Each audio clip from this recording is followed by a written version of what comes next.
Sun travels வடமாகாணத்தில் சட்டபூர்வமான அனுமதியுடன் இயங்குகின்ற visa consultants and ticket agent. உங்கள் பெறுமதியான கடவுச்சீட்டுகள், ஆவணங்கள் போன்றவற்றுக்கு பாதுகாப்பான அனுமதி பெற்ற நிறுவனம் சன் டிராவல்ஸ்.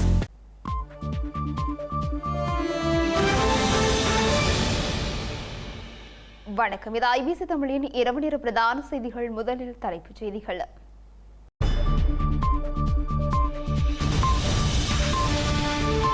மூன்று கோரிக்கைகளை முன்வைத்து இணைந்த 6 கட்சிகள். பொது விடயங்களில் அரசிற்கு அழுத்தம் கொடுக்க தீர்மானம்.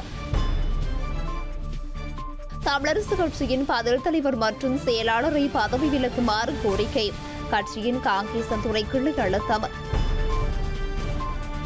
கிழக்கில் இடம்பெற்ற 5 கொலை வழக்குகள்.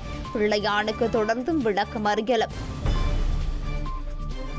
தமிழின படுகொலைக்கு நீதி கோரி நீதியின் ஓலம் 2 போராட்டம்.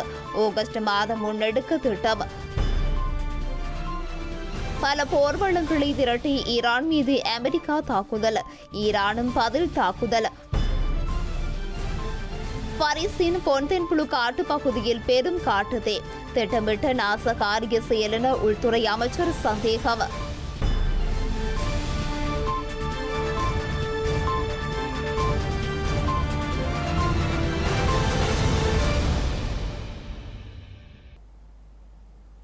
இனி தொடர்வர விரிவான செய்திகள். தமிழ் மற்றும் முஸ்லிம் மக்கள் எதிர்நோக்கும் காணி உள்ளிட்ட அடிப்படை பிரச்சினைகளுக்கு தீர்வு காணும் வகையில் 3 முக்கிய கோரிக்கைகளை முன்வைத்து இணைந்து செயற்பட தீர்மானித்துள்ளதாக 6 தமிழ் பேசும் கட்சிகளின் தலைவர்கள் தெரிவித்துள்ளனர். பொதுவான விடயங்களில் ஒன்றிணைந்து செயற்படும் வகையில் 6 தமிழ் பேசும் கட்சிகள் விசேட ஊடக சந்திப்பினை இன்று கொழும்பில் உள்ள தனியார் விருந்தகம் ஒன்றில் நடத்தியிருந்தன.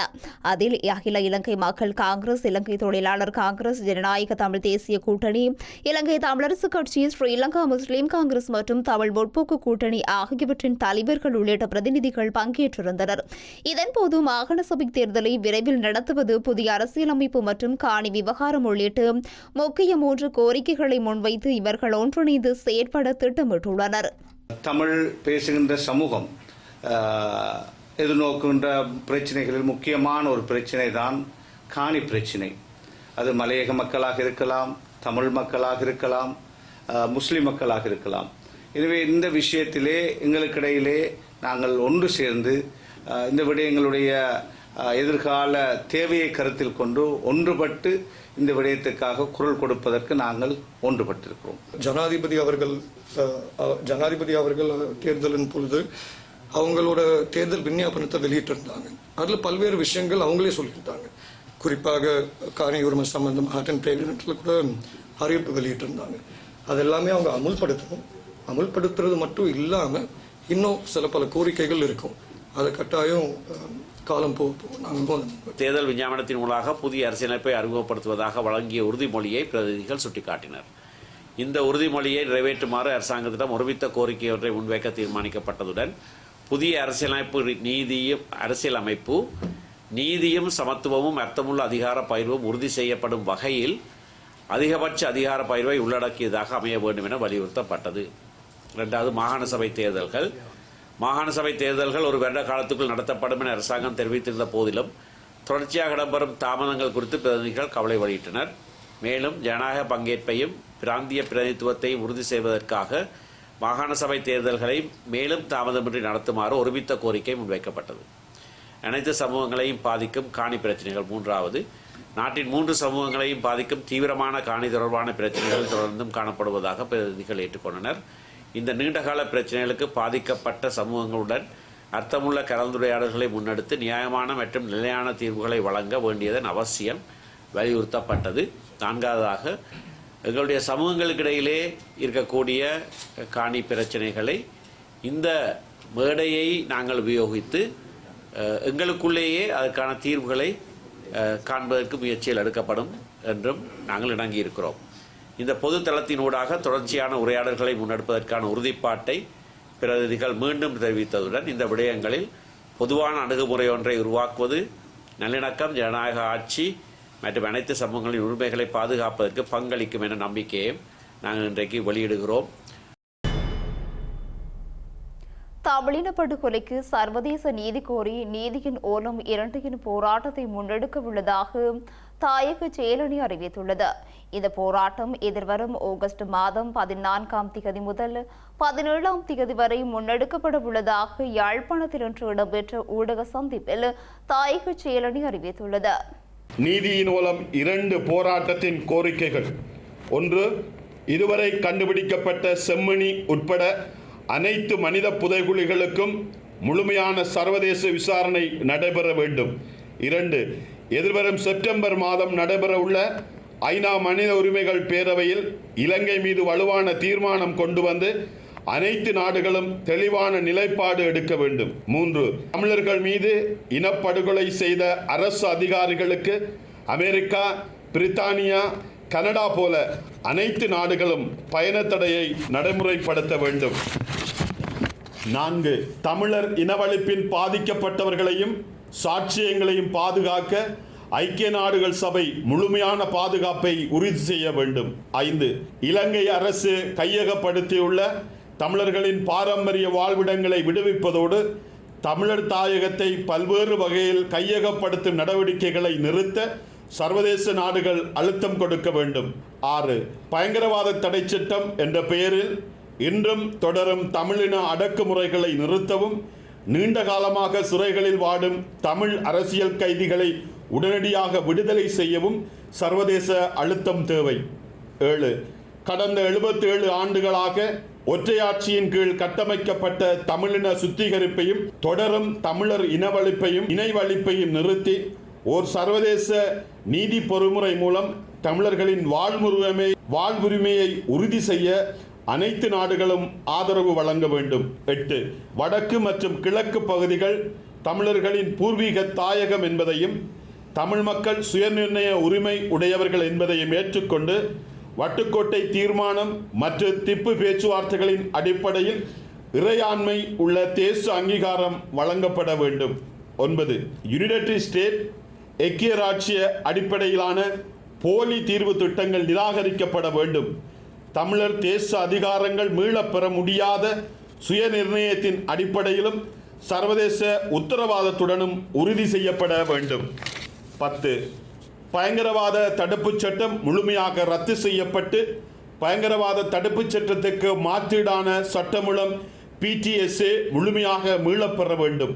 மேற்கண்ட விடயங்களை வலியுறுத்தி நீதியின் மூலம் 2 என்ற போராட்டம் 14/8/2026 வெள்ளிக்கிழமை மாலை 4 மணிக்கு செம்மணியில் ஆரம்பித்து தமிழர் தாயகத்தின் அனைத்து மாவட்டங்களிலும் இருந்து மக்கள் திரண்டு வருகை தந்து 17/8/2026 இறுதி நாள் மாபெரும் பேரணி யாழ் நகரில் இடம்பெறும்.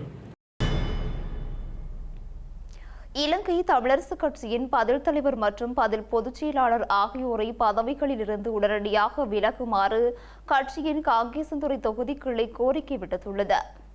இலங்கையில் நடைபெற்ற உள்ளூராட்சி மன்ற தேர்தலின் வேட்புமனு தாக்கலின் போது ஒன்றுக்கு மேற்பட்ட வேட்புமனு படிவங்களை பயன்படுத்தி சில வேட்பாளர்களை ஏமாற்றியும் போலி கையொப்பமிட்டும் வலிவடக்கு பிரதேச சபைக்கான வேட்புமனு தாக்கல் செய்யப்பட்டதாக தெரிவித்த தமிழரசுக் கட்சியின் காங்கேசன்துறை தொகுதி கிளை இது தொடர்பாக முறைப்பாடு செய்தும் எந்த நடவடிக்கையும் எடுக்கவில்லை என தெரிவித்துள்ளது. அத்துடன் கட்சியின் விதிமுறைகளை மீறி காங்கேசன்துறை தொகுதி கிளைக்கு எதிராக போட்டி கிளை ஒன்று ஸ்தாபிக்கப்பட்டது. யாழ்ப்பாண மாவட்ட கிளை தெரிவு கூட்டம் இடம்பெற்ற போது காங்கேசன்துறை தொகுதி கிளை உறுப்பினர்களுக்கு எந்தவித அறிவித்தலும் வழங்கப்படாமை கட்சியின் விதிமுறைகளை மீண்டும் மீறிய செயற்பாடுகள் என தெரிவித்துள்ளது.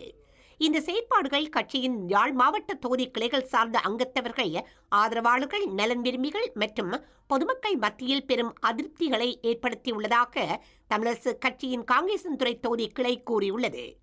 தமிழினத்தின் விடுதலைக்காக அர்ப்பணிப்புடனும் தியாக மனப்பான்மையுடனும் நேர்மையாகவும் பக்க சார்பின்றியும் உழைத்த பல தலைவர்கள் அமர்ந்த பதவிகளில் தாங்கள் அமர்ந்து கொண்டு சர்வாதிகார போக்குடனும் சுயநலத்துடனும் வெளிப்படைத்தன்மையற்றும் செயற்படுவது தமிழரசு கட்சியை அழிவின் விளிம்பிற்கு கொண்டு செல்வதாக அந்த கிளை தெரிவித்துள்ளது. இதனால் தமிழரசு கட்சியின் தலைமை பதவிகளை வகிக்கும் தகுதியினை தாமாகவே இழந்தவர்களாக தங்களை கருத வேண்டிய துப்பாக்கிய நிலை ஏற்பட்டுள்ளது. குறித்த காரணங்களுக்காக பதில் தலைவர் மற்றும் பதில் பொதுச் செயலாளர் பதவிகளில் இருந்து உடனடியாக விலகுமாறு காங்கேசன்துறை தொகுதி கிளை சார்பாக அதன் தலைவர் மற்றும் செயலாளர் ஆகியோர் கோரிக்கை விடுத்துள்ளனர். கிழக்கு மாகாணத்தில் இடம்பெற்றதாக கூறப்படும் 5 கொலை சம்பவங்கள் தொடர்பான வழக்கில் கைது செய்யப்பட்டுள்ள பிள்ளையான் என அழைக்கப்படும் சிவனேசதுரை சந்திரகாந்தனை எதிர்வரும் 24ஆம் தேதி வரை தொடர்ந்தும் விளக்கமறியலில் வைக்குமாறு மட்டக்களப்பு நீதிமன்றம் உத்தரவிட்டுள்ளது. இன்று இந்த வழக்கு விசாரணைக்கு எடுத்துக் கொள்ளப்பட்ட போது குறித்த உத்தரவை நீதிமன்றம் பிறப்பித்துள்ளது. கிழக்கு பல்கலைக்கழக முன்னாள் உபவேந்தர் பேராசிரியர் சுப்பிரமணியம் ரவீந்திரநாத் கடத்தப்பட்டு காணாமற் போன சம்பவம் தொடர்பில் சந்தேகத்தின் அடிப்படையில் தமிழ் மக்கள் விடுதலை புலிகள் கட்சியின் தலைவரும் முன்னாள் ராஜாங்க அமைச்சருமான பிள்ளையான் என அழைக்கப்படும் சி சந்திரகாந்தனை கொழும்பு குற்ற விசாரணை பிரிவு மட்டக்களப்பில் உள்ள அவரது காரியாலயத்தில் வைத்து கடந்த 2025 ஏப்ரல் 7ஆம் தேதி கைது செய்தனர். இதனைத் தொடர்ந்து விசாரணையில் பிள்ளையானின் வழிகாட்டுதலின் கீழ் மட்டக்களப்பு மற்றும் அதனை சுற்றியுள்ள பகுதிகளில் இடம்பெற்ற 5 முக்கிய மனித கொலைகள் தொடர்பான ரகசிய தகவல்கள் தெரியவந்துள்ளன. இதன்படி 2006ஆம் ஆண்டு கல்லடை பிரதேசத்தில் கடமையில் இருந்த காவல்துறை உத்தியோகத்தர் ஒருவர் சுட்டுக் கொலை செய்யப்பட்டமை, பிள்ளையான் குழுவினரால் கப்பம் கோரப்பட்ட பணத்தை வழங்க மறுத்த வர்த்தகர் கொலை செய்யப்பட்டமை, தமிழ் மக்கள் விடுதலை புலிகள் கட்சிக்குள் ஏற்பட்ட முரண்பாடுகள் காரணமாக பிள்ளையானின் சொந்த குழுவைச் சேர்ந்த உறுப்பினர் ஒருவர் சுட்டுக் கொலை செய்யப்பட்டமை, கடந்த 2006ஆம் ஆண்டு டிசம்பர் 15ஆம் தேதி கொழும்பில் வைத்து கிழக்கு பல்கலைக்கழகத்தின் அப்போதைய உபவேந்தர் பேராசிரியர் சிவசுப்பிரமணியம் ரவீந்திரநாத் கடத்தப்பட்டு காணாமலாக்கப்பட்டமை போன்ற கொலைகள் தொடர்பில் பிள்ளையான் மீதும் அந்த கொலைகள் மீது தொடர்புடைய இராணுவ புலனாய்வு பிரிவின் தகவலாளிகளாக செயற்பட்டு வந்த காத்தான்குடியைச் சேர்ந்த முகமது சிஃபான் மற்றும் முகமது சயீத் ஆகியோரை கடந்த 2025 நவம்பர் மாதம் குற்றப்புலனாய்வு பிரிவினர் கைது செய்திருந்தனர். இவ்வாறு கைது செய்யப்பட்டு பயங்கரவாத தடுப்பில் வைத்திருந்த பிள்ளையான் மற்றும் இராணுவ புலனாய்வு பிரிவின் தகவலாளர்களான 2 உட்பட 3 பேர் மீது வழக்கு தாக்கல் செய்த விவரங்கள் அடங்கிய விசேட அறிக்கை கடந்த ஜூன் மாதம் 15ஆம் தேதி மட்டக்களப்பு நீதவான் நீதிமன்றில் சமர்ப்பிக்கப்பட்டது. இதன்போது பிள்ளையான் தவிர்ந்த ஏனைய 2 பலத்த பாதுகாப்புக்கு மத்தியில் அழைத்து வரப்பட்டு நீதிமன்றில் முன்னிலைப்படுத்தப்பட்டனர். இந்த வழக்கை விசாரணைக்கு எடுத்துக் கொண்ட நீதவானிடம் குற்றப்புலனாய்வு பிரிவினர் பிள்ளையானின் பாதுகாப்பு காரணமாக அவரை அழைத்து வர முடியாததை நீதவானுக்கு தெரிவித்ததுடன் இதனுடன் தொடர்புபட்ட ஒருவர் இறந்துள்ளதாகவும் ஒருவர் வெளிநாட்டில் இருப்பதாகவும் அறிவித்தனர். இதனையடுத்து பிள்ளையானை இணையவழி ஊடாக விசாரணை மேற்கொண்ட நீதவான் 3 எதிர்வரும் 30ஆம் தேதி வரை விளக்கமறியலில் வைக்க உத்தரவிட்டார். இதேவேளை பிள்ளையான் மற்றும் அவரது குழுவினருக்கு எதிராக இந்த வழக்கு தொடர்பான விவரங்கள் ஏற்கனவே கல்கிச நீதிமன்றத்தில் சமர்ப்பிக்கப்பட்டு அவர் தற்பொழுது விளக்கமறியலில் வைக்கப்பட்டுள்ளார். இதேவேளை பிள்ளையானின் மிக நெருங்கிய தோழரும் கிழக்கு மாகாண சபையின் முன்னாள் உறுப்பினருமான இனிய பாரதி என அழைக்கப்படும் கே புஷ்பகுமார் என்பவருக்கு எதிராக 7 மனித கொலைகள் தொடர்பில் சட்ட நடவடிக்கை எடுக்கப்பட்டுள்ளது. தனக்கு எதிரான குற்றவியல் வழக்குகளின் சான்றுகளை அளிப்பதற்காக கடந்த 2022ஆம் ஆண்டு அக்கரைப்பற்று நீதிமன்றத்தின் ஆவண காப்பகத்திற்கு தீ வைத்த சம்பவத்திலும் பிள்ளையான் மற்றும் அவரது குழுவினருக்கு நேரடி தொடர்பு இருப்பதாக கூறி இனிய பாரதி கைது செய்யப்பட்டிருந்தமை சுட்டிக்காட்டத்தக்கது. ஸ்ரீலங்கா சுகாதார அமைச்சின் கீழ் மேற்கொள்ளப்பட்ட சுகாதார பணி உதவியாளர் ஆட்சேர்ப்பு முறையில் பாரிய முறைகேடுகள் நடந்துள்ளதாக கூறி திருகோணமலையில் போராட்டம் ஒன்று மேற்கொள்ளப்பட்டுள்ளது. கிழக்கு மாகாண சபை வளாகத்திற்கு முன்பாக பாதிக்கப்பட்டவர்களினால் இந்த போராட்டம் முன்னெடுக்கப்பட்டுள்ளது. சுகாதார பணி உதவியாளர் பணிக்காக தாங்கள் முறையாக விண்ணப்பித்திருந்தும் தங்களுக்கு நேர்முக தேர்வுக்கான எவ்வித அழைப்பும் விடுக்கப்படவில்லை என்றும் பணிக்கு விண்ணப்பிக்காத சில நபர்களுக்கு நேர்முக தேர்வுகள் நடத்தப்பட்டதாக ஆர்ப்பாட்டத்தில் ஈடுபட்டவர்கள் தெரிவித்துள்ளனர். இதுகுறித்து தெளிவு பெறுவதற்காக கடந்த 2026/7/9ஆம் தேதி வியாழக்கிழமை தாங்கள் நேரடியாக சுகாதார அமைச்சுக்கு சென்றிருந்த போது அங்கிருந்த அதிகாரிகள் தங்களுக்கு உரிய விளக்கம் அளிக்காமல் அலட்சிய போக்குடன் திருப்பி அனுப்பியதாக ஆர்ப்பாட்டக்காரர்கள் குற்றம் சாட்டினர். இதன் காரணமாகவே இன்று மாகாண சபைக்கு முன்பாக போராட்டத்தில் ஈடுபட வேண்டிய நிலை ஏற்பட்டதாக அவர்கள் தெரிவித்தனர். அரச மருத்துவமனைகளில் 180 நாட்களுக்கு மேல் தற்காலிகமாக பணிபுரிந்தவர்களுக்கு இந்த ஆட்சேர்ப்பில் முன்னுரிமை வழங்கப்பட வேண்டும் என்ற விதிமுறை உள்ள போதிலும் தங்களுக்கு முன்னுரிமை வழங்கப்படாமல் அநீதி இழைக்கப்பட்டுள்ளதாக தெரிவித்தனர். ஆட்சேர்ப்பு முறையில் இடம்பெற்றுள்ள முறைகேடுகள் குறித்து உயர் அதிகாரிகள் உடனடியாக முறையான விசாரணை ஒன்றை நடத்த வேண்டும் என்றும் இந்த ஆட்சேர்ப்பு செயல்முறையை நியாயமான முறையில் மீளாய்வு செய்து தகுதியான விண்ணப்பதாரர்களுக்கு வேலைவாய்ப்பை உறுதி செய்ய வேண்டும் என்றும் அவர்கள் மாகாண சபை அதிகாரிகளிடம் கோரிக்கை விடுத்துள்ளனர். நாங்க 6 வருஷம் 10 வருஷம் 11 வருஷம் அப்படி நாங்க வேலை செய்தாங்க, கஷ்டப்பட்டு தான் வேலை செய்தாங்க. ஆனா எங்கட வாலண்டியர் புள்ளையில இந்த அரசாங்கம் உள்வாங்கல்ல. பிரைவேட்டா போட்ட ஆக்கள் எல்லாரையும் உள்வாங்கிட்டு இருக்காங்க. ஆனா நாங்களும் பிரைவேட்டா போட்டிருக்கோம், அரசாங்கம் விண்ணப்பித்ததுக்கு நாங்க இது கொடுத்திருக்கோம். அப்படி எடுத்து எங்களை ஏன் அவங்க நிராகரிச்சிருக்காங்க. எனக்கு இந்த அரசாங்கம் என்ன செய்யுதுன்னே தெரியல. எங்களுக்கான நீதி வேணும். நாங்க நிறைய பிள்ளைகள் வாலண்டியரா வேலை செய்து நிறைய கஷ்டப்பட்டு இருக்கோம். மிஸ்மார்களோட மற்றது ஹெல்த் வாலண்டியர் எவ்வளவு பிள்ளைகள் எல்லா பிள்ளைகளையும் பில் வாங்கி போட்டு எங்களுக்கான நீதி எங்களுக்கு இப்ப தேவை. நாங்க கஷ்டப்பட்டு வேலை செஞ்சிருக்கோம். 5-6 வருஷம் நாங்க வேறொரு கம்பெனிலயோ என்னோட கவர்மெண்ட்லயோ வேலை செய்திருந்தா ஒரு மாசத்துக்கு 50,000 ரூபாய் 40,000 ரூபாய் 30,000 ரூபாய் சேலரி எடுத்திருப்போம். ஆனா நாங்க ஹெல்த்துக்குள்ள போய் வேலை செய்து நாங்க பெர்மனன்ட் கார்டு தான் நாங்க வேலை செய்தாங்க. நாங்க 6 வருஷம் வேலை செய்திருந்தா 6 வருஷம் எங்களோட சேலரியை நீங்க யோசித்து பாருங்க. 6 வருஷம் நாங்க வேலை செய்து அந்த சேலரியை கொண்டு நாங்க பேங்க்ல போட்டு எங்களுக்கு வட்டி எங்க பிள்ளைகளை நாங்க வளர்க்கறதுக்கான அந்த பணம் எங்களுக்கு தேவைப்பட்டிருக்கு. நாங்க 6 வருஷம் வேலை செய்து எங்களுக்கான அந்த அவ்வளவு காலம் வேலை செய்து எங்களுக்கு வேஸ்டாவே போயிட்டு இப்பயும் நாங்க இவ்வளவு வருஷத்துக்கு பிறகு எங்களுக்கு போட சொல்லியிருந்தாங்க. நாங்க திருப்பி நாங்க எமோச்சிட்ட போய் அங்க லெட்டர் பண்ணி இங்க லெட்டர் பண்ணி நாங்க அனுப்பி இருந்தும் எங்களை நிராகரிச்சிருக்காங்க.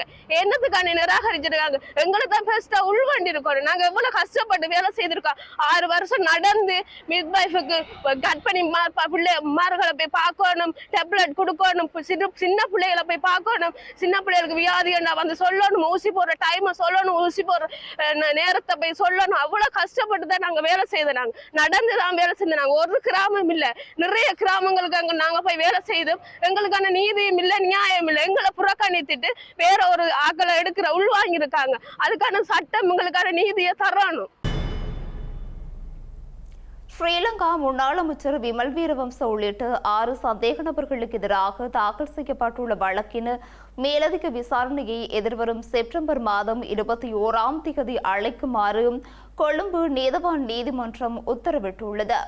இலங்கையில் கடந்த 2016 பிப்ரவரி 6ஆம் தேதி ஐக்கிய நாடுகள் மனித உரிமைகள் ஆணையாளர் இளவரசர் சயீத் அல் ஹுசைன் இலங்கைக்கு விஜயம் செய்திருந்த போது கொழும்பு ஐக்கிய நாடுகள் அலுவலகத்திற்கு முன்பாக துமுல்ல உள்ளிட்ட வீதிகள் தடைப்படும் வகையில் ஆர்ப்பாட்டத்தில் ஈடுபட்டு பொதுமக்களுக்கு இடையூறு விளைவித்ததாக ஸ்ரீலங்கா முன்னாள் அமைச்சர் விமல் வீரவன்ச உள்ளிட்ட 6 பேருக்கு எதிராக குற்றம் சுமத்தப்பட்டிருந்தது. இதன்படி ஜெயந்த சமரவீர, வீரகுமார் திசநாயக்க, பிஎஸ்ரீ விஜயநாயக்க, ராஜர் செல்வரத்ன மற்றும் முகமது முசமில் ஆகிய சந்தேக நபர்களுக்கு எதிராக வழக்கு தாக்கல் செய்யப்பட்டிருந்தது. குறித்த வழக்கு கொழும்பு பிரதம நீதவான் அசங்க எஸ் போதர்கம முன்னிலையில் இன்று அழைக்கப்பட்டது. இதன்போது பிரதிவாதியான முன்னாள் அமைச்சர் விமல் வீரவன்ச நீதிமன்றத்தில் முன்னிலையாகவில்லை.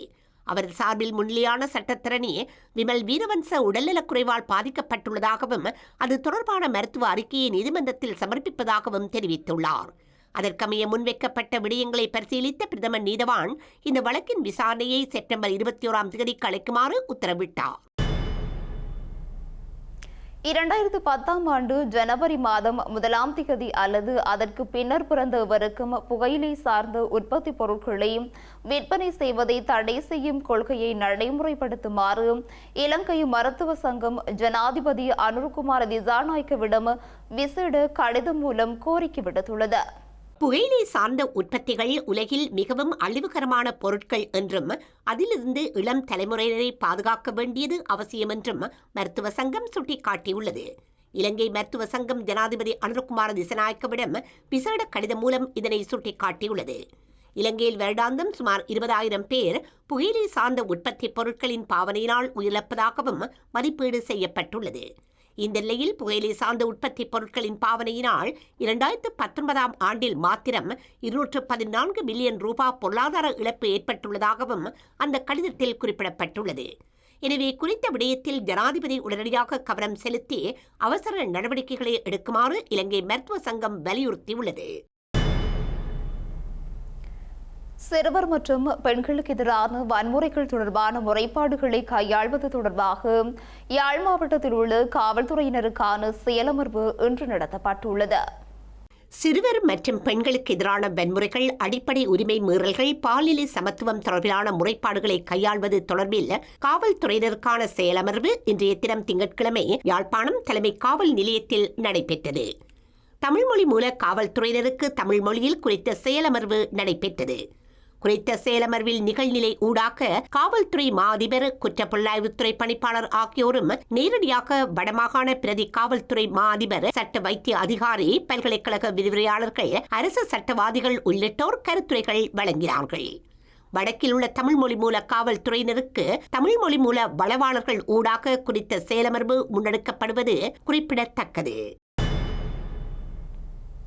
களுத்துறை மாவட்ட செயலகத்தின் தரைத்தளத்தில் அமைந்துள்ள மின்சார கட்டமைப்பொன்றில் இன்று காலை திடீர் தீ விபத்து ஏற்பட்டுள்ளது.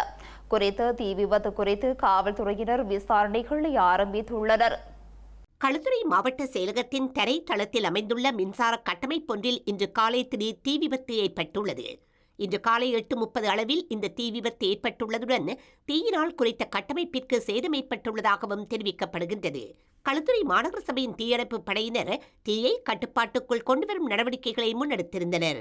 குறித்த சம்பவத்தின் பின்னர் களுத்துறை மாவட்ட செயலகத்திற்கான மின்சார விநியோகம் துண்டிக்கப்பட்டுள்ளதாகவும் குறிப்பிடப்பட்டுள்ளது.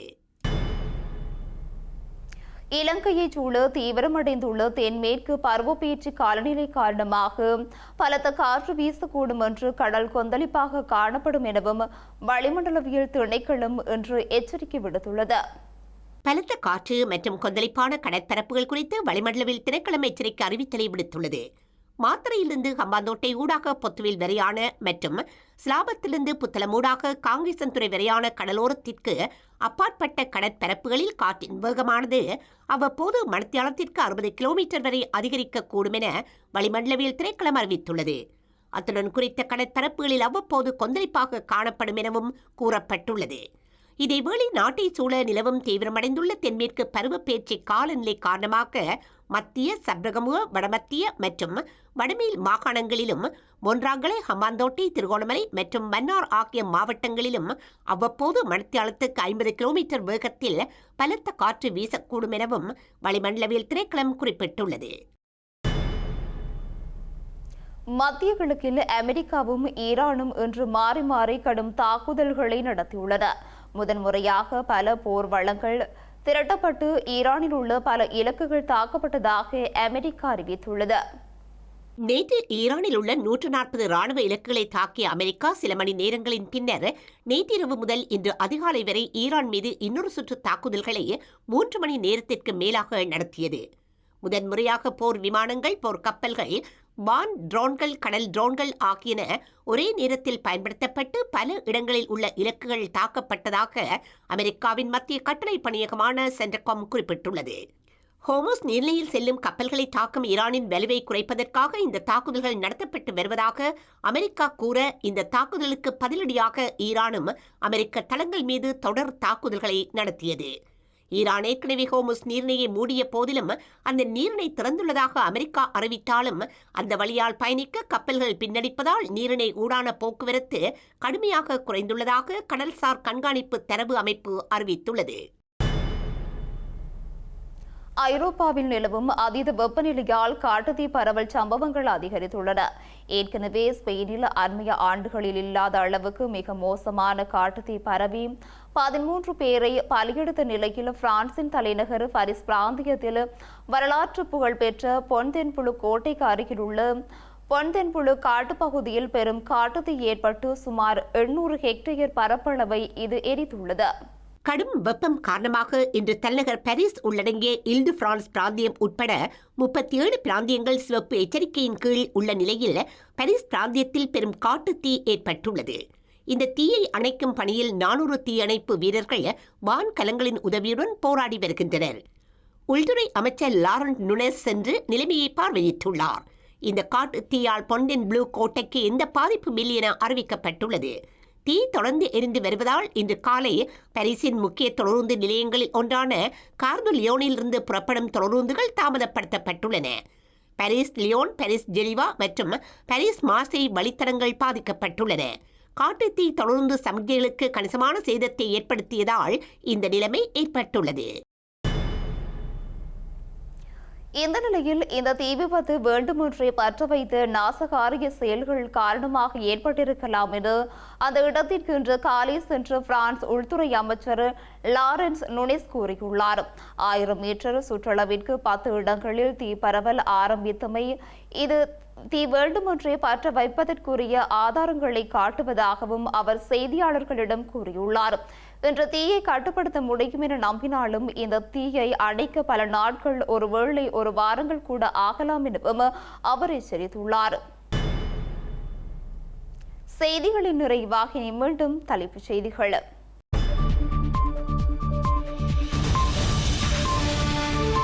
மூன்று கோரிக்கைகளை முன்வைத்து இணைந்த 6 கட்சிகள் பொது விடயங்களில் அரசிற்கு அழுத்தம் கொடுக்க தீர்மானம். தமிழரசு கட்சியின் பதில் தலைவர் மற்றும் செயலாளரை பதவி விலக்குமாறு கோரிக்கை. கட்சியின் காங்கேசன் துறை கிளை அழுத்தம். கிழக்கில் இடம்பெற்ற 5 கொலை வழக்குகள். பிள்ளையானுக்கு தொடர்ந்தும் விளக்கமறியல். தமிழின படுகொலைக்கு நீதி கோரி நீதியின் ஓலம் 2 போராட்டம். ஆகஸ்ட் மாதம் முன்னெடுக்க திட்டம். பல போர்வளங்களை திரட்டி ஈரான் மீது அமெரிக்கா தாக்குதல். ஈரானும் பதில் தாக்குதல். பாரிஸின் பொன்தென்புழு காட்டு பகுதியில் பெரும் காட்டுத்தீ. திட்டமிட்ட நாச காரிய செயல் என உள்துறை அமைச்சர் சந்தேகம்.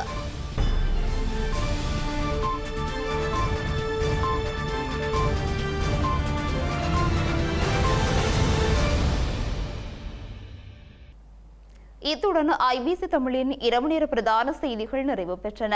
உடனுக்குடன் செய்திகளை அறிந்து கொள்ள ibctamil.com என்ற எமது இணையதளத்தினை பார்வையிடுங்கள். வணக்கம்.